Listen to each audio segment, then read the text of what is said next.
Hey guys, welcome to episode 7 of my Bristol Rovers FM20 playthrough. My name is James, and today's episode we've got an FA Cup third round tie against Wigan, and then a massive home league game against playoff chasing Doncaster.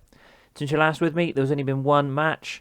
I'm glad it was off camera. It was a 2-1 away loss to McDonald's.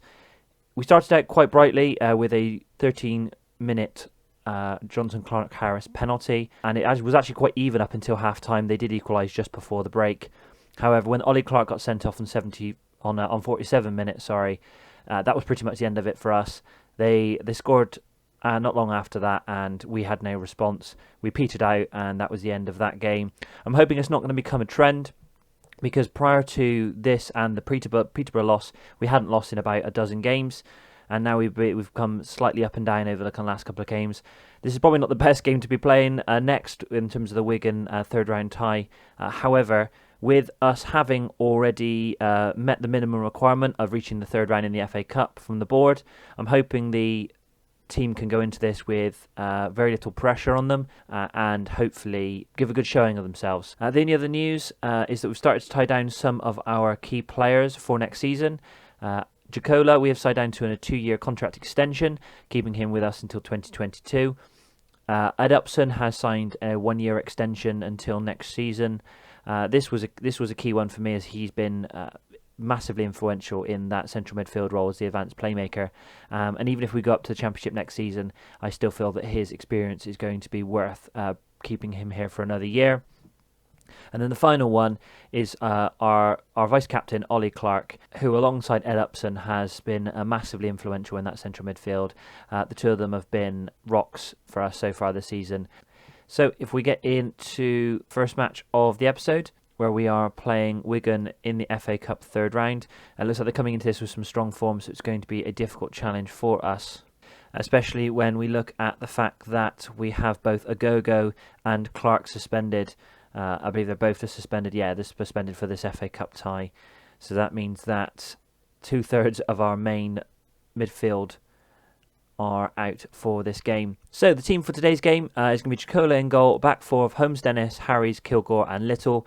Menezi stepping in for the suspended Agogo. We've got Njonje, who I realise spent the entire last episode calling Njojo, comes in for Ollie Clark. Upson partners him in central midfield with Walker, Rodman and Clark-Harris up front. Another player who I realised I had been mispronouncing their name pretty much for the entire series is actually Ginelli, who I've been referring to as Ginley. I'll try and get out of that habit and refer to him as his actual pronunciation, but that may take a few episodes to get out of the habit of doing. So if we get into this game, as I said, this is going to be a tough one. I'm not expecting a win from this game. Even if we can get a draw and take it to their place for a replay, I will be perfectly happy with that. Even if they lost today, as long as they put in a good show, I have absolutely no problem with that at all. There's no expectation coming into this that we're going to be able to do anything at all against a team in such good form as Wigan. So I'm going to say, let's give the fans something to cheer today, and that has done nothing but stress them out. That was a poor team talk. Alright, I'm going to complete this tunnel interview and then we'll get into the game. Well, that was one of the longest tunnel interviews I've ever had. However, we are now getting into the game and hopefully we can kickstart this. We've got a highlight already, actually, on 24 seconds. We've got a free kick. Looks like Njonje was fouled up with the free kick into the penalty area. However, their keeper Marshall collects it quite comfortably. Marshall boots the ball forward, looking for a striker. However, Little manages to collect the ball. So Kilgore, cross to Harries. Out wide, looking for Rodman. Back to Kilgore. Big ball forward out wide to Walker. Walker looking for some space. Brings the ball forward. Attacks the fullback. Takes a shot from long range. However, it goes wide. And that goes out for a goal kick. Well, only a couple minutes on the clock. That's a really good start so far. We're dominating the possession even in the early stages. We've already had one or two kind of really nice chances. So hopefully we can kick on from here. So 20 minutes on the clock. We have a highlight with Wigan with a throw-in. Byrne into Roberts. Back to Byrne. Cross into the middle. Looking for Pikington at the back post. And he manages to slot it past Jacola. that was the first opportunity they've had, first shot they've had in this game so far. That is really disappointing, the fact that they haven't even had an opportunity yet and they've taken the first one that they've got. But it was a great ball in from Byrne, put it onto a sixpence, and Pikington with the volley at the back post, and that is now Bristol Rovers 0, Wigan 1. Not the start we were looking for. However, as I said at the start of the game, we're not expecting anything from this. But with the possession we've had so far, and there's a great save there by Jacola, but with the possession we've had so far and the chances we've had, I'd like to think we'd at least get something from this first half. But we have Roberts with the corner for Wigan. It's cleared quite well, but there's no one out there to collect it, so Lowe manages to collect the ball and bring the ball forward for Wigan again. Passes it back, looking for some space, back to Byrne, and the highlight has ended there.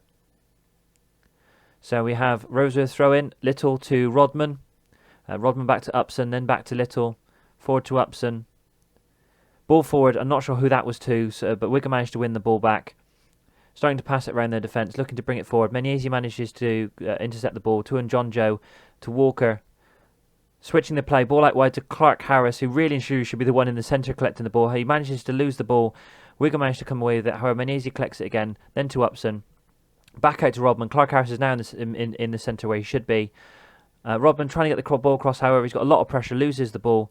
The Wigan player managed to pass it to Clark Harris, but the shot was blocked, and Wigan managed to clear it out.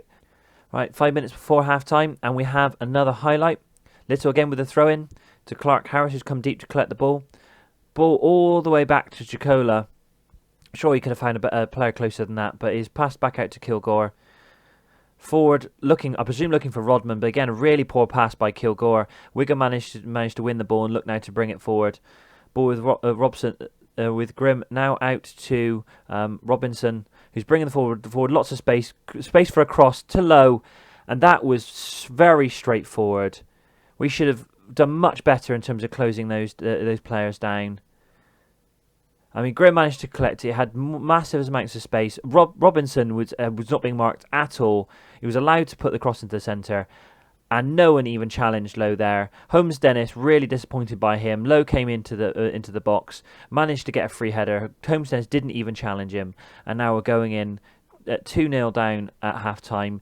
Now, before the game, I would have accepted that. But do you know what? It's been really balanced in this game so far in terms of shots and things like that. They've just been more clinical in what they've had. And we have not defended very well at all. Do you know what I'm going to say? Do you know what? I don't think they've done. I don't think they've done great at all. I'm going to be aggressive. Show me something else in the second half. They need to have some fire in them in this second half, and really and truly try and put a good showing in for themselves, because they've embarrassed themselves so far in this first half, even against a championship side. And I know some of them are getting tired because they've had a lot of games in the space of a couple of weeks. Now Clark Harris has got a knock as well, so we'll have to take him off. Bring on Ross McCormack, who we haven't actually seen since the start of the season when he got that hip injury, but he has come back in for this game. We'll put him in as a false 9.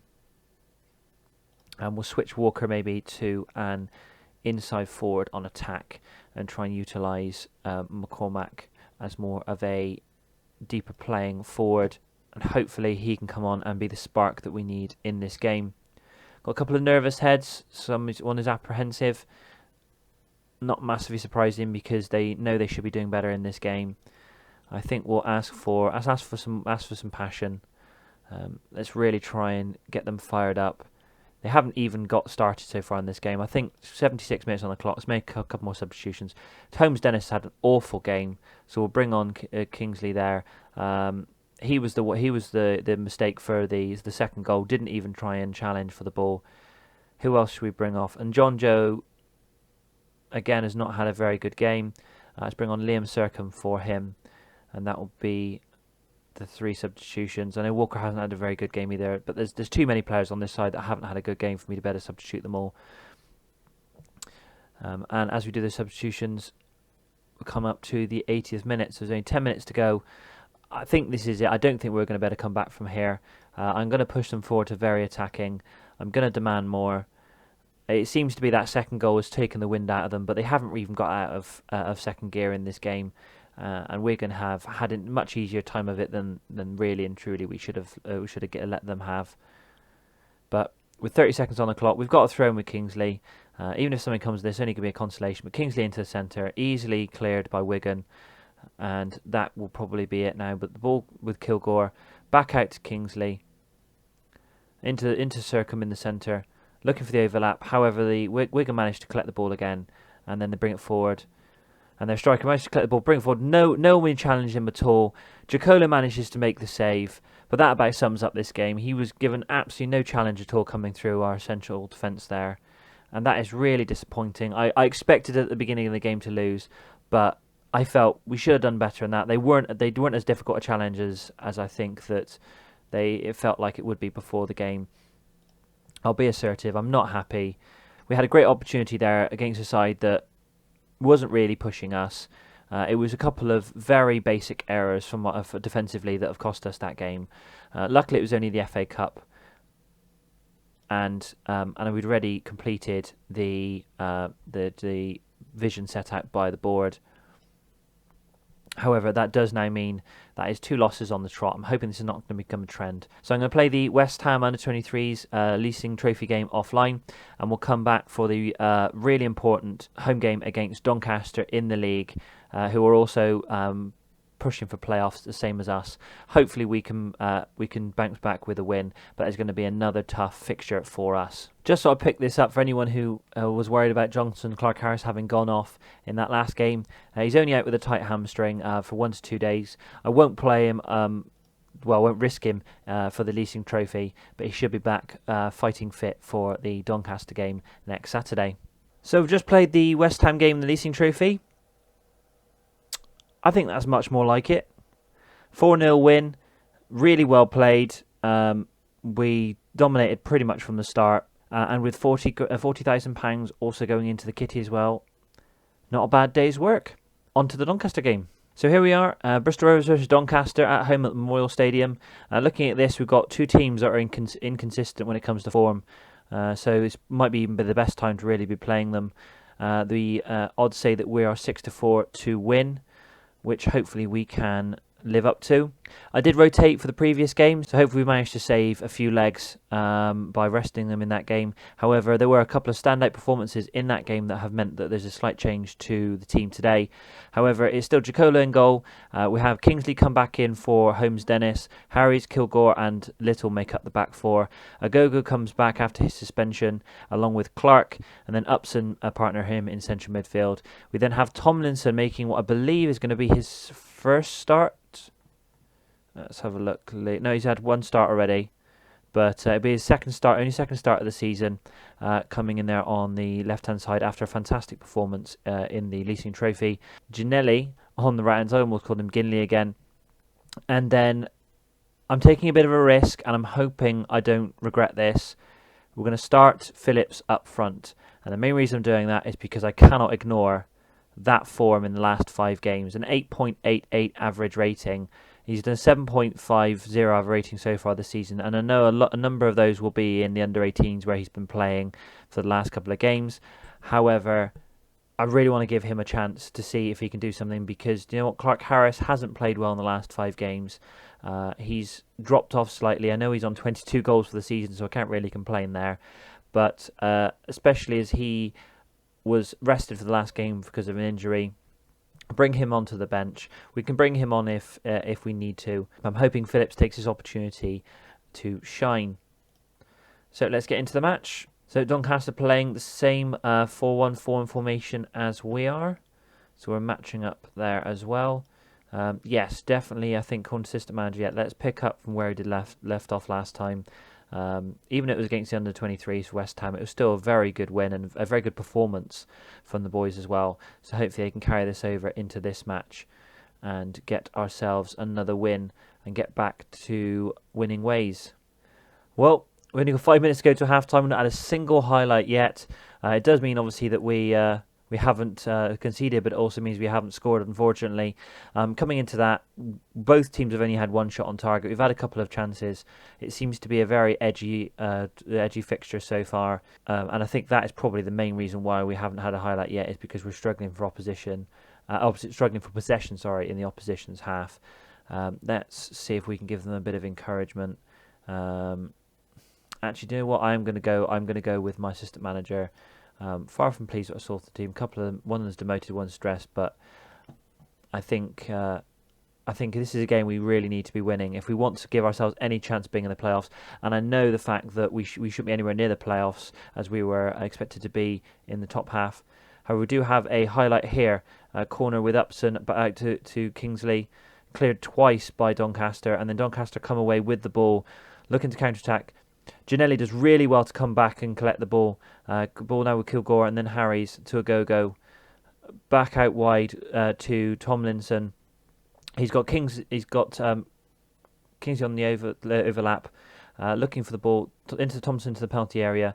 Not a great cross, doesn't beat the first man, and Doncaster managed to clear the ball again and managed to come forward with it. Pushing the ball into the centre. Big ball forward, looking for Ennis, and Ennis managed to score. That was awful. There was no pressuring there at all. I don't know who that was. There, Harries, absolutely awful by Harries. I didn't even commentate on that because I wasn't expecting it really to come to go anywhere. But Doncaster collected it in midfield. Big ball forward by their central midfielder to Ennings. He just walks past Harries and just slots it into the back of the net. And in a game that has had very little in it so far, that could be it. That one goal could be it for this game.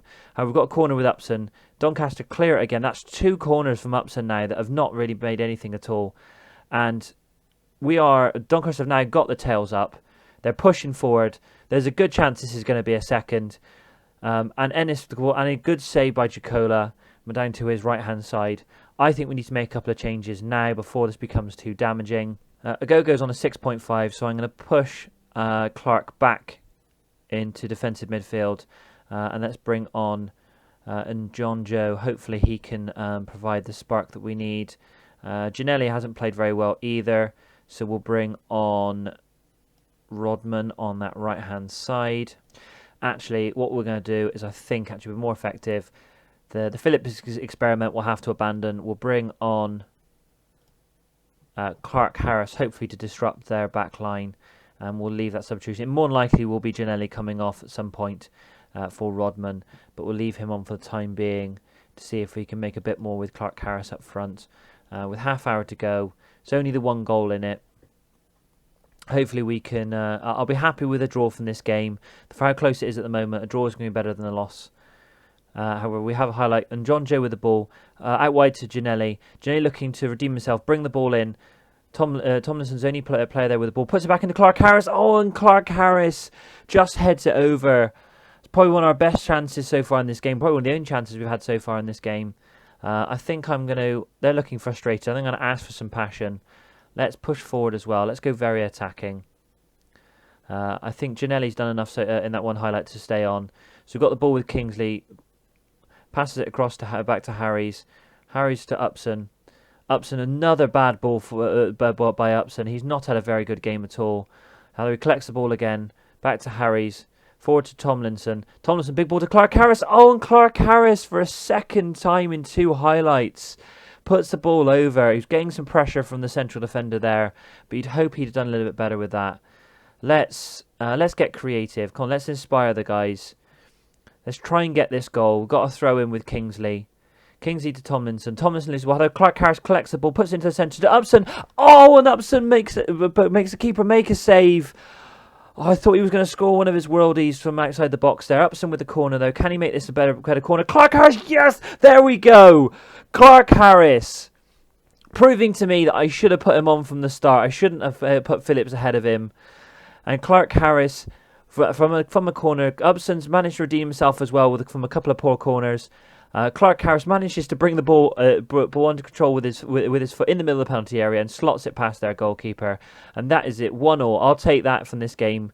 We have got a couple more minutes left. Hopefully we can maybe take this momentum to try and get another. And Clark has collected the ball. He's putting some massive pressure on their back line, but they do manage to collect it back and they bring it forward again. And Ennis is looking to counter-attack, bringing the ball forward, and Jacola manages to make a save. This really has opened up in this last couple of minutes. I know they've got a corner, however, it says that Kingsley's struggling, so I'm going to bring Holmes Dennis on just for those last couple of minutes. I don't want to break Kingsley as he's been playing well when he's been on. But Doncaster do have a corner, and Ennis there with a header, and that goes over. What an exciting last kind of 10 minutes has been in this game. And looks like it's coming into full time. Now that's it. We've managed to pull a draw out of nowhere. Bristol Rovers won, Doncaster won. Being the fact that we are both playoff contenders, I'll take that. It says it's disappointing. Or how do I play this? Because they did play well in those last couple of minutes. Do you know what? I'm going to say I'm far from pleased. They're happy with that. They're fired up. Yeah, I would have. As much as I'll take a draw, it would have been nice to be able to get a win there to really start to cement ourselves. It looks like it was actually more damaging for Doncaster than it was for us. They drop out of the playoffs now with us in 6th position. It looks like Rotherham must have won to be able to go, but they did. They beat Oxford, so they've jumped both of us into 5th place. So let's look at when we're going to come back. So the leasing trophies actually, again, this month. I probably won't show that in this episode, as I'm going to jump forward a little bit more, and I'm actually going to play a number of games now. We've had a couple of episodes back to back, so I'm going to jump forward and play up to here. So we've got Blackpool at home, Sunderland away. These are... Blackpool was second when early on in this episode. They've now dropped to 4th. That's still a massive episode. Blackpool in 4th. Sunderland still in 1st. However, they've actually dropped since they were pulling away massively a couple of episodes ago. They're now only 4 points from 2nd place Peterborough, and that does actually bring this down as well. So there's only 8 points now between 6th and 1st. With only 4 points between 6th and 2nd. So the top 6 is really starting to compress. So there are now fewer points between all the positions, and every single win or draw, every point is now going to be important when it comes to pushing in near the end of the season. So if you enjoyed that, please like the video, subscribe to the channel, and make sure to hit that notification bell to be notified of any future videos coming out every Monday, Wednesday and Friday. And thank you very much for watching.